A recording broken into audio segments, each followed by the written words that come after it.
کہ اگر نماز شروع ہو جائے تو جماعت کے ساتھ کیسے اور کہاں سے امام کے پیچھے شروع کر سکتے ہیں۔ دیکھیں، اگر حالت قیام میں شامل ہوئے ہیں تو آپ اللہ اکبر کہہ کے بس شامل ہو جائیں، اور اگر آپ کو گمان ہے کہ امام قراءت شروع کر چکے ہوں گے،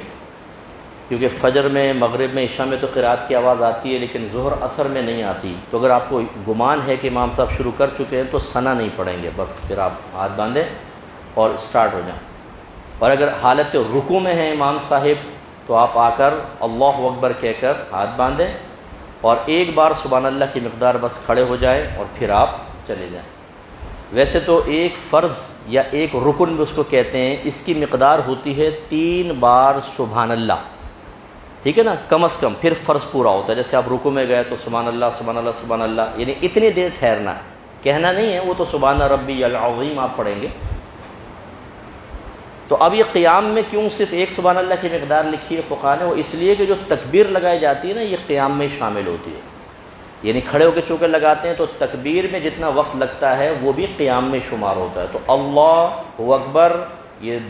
سبحان اللہ دیکھیں، اور ایک سبحان اللہ کی مقدار اور ٹھہر جائیں تو 3 سبحان اللہ کی مقدار ہو گیا۔ بس جیسے آپ نے اللہ اکبر کہا اور رکوع میں یوں نہیں کریں گے کہ نیچے جاتے جاتے اللہ اکبر،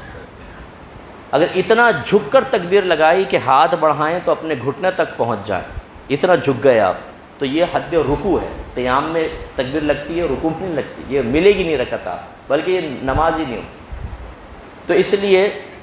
پہلے کھڑے ہو کر اللہ اکبر اور اس کے بعد پھر آپ رکوع میں شامل ہو جائیں۔ اگر امام صاحب کو سجدے میں پاتے ہیں تو یہ رکعت آپ کی نکل گئی،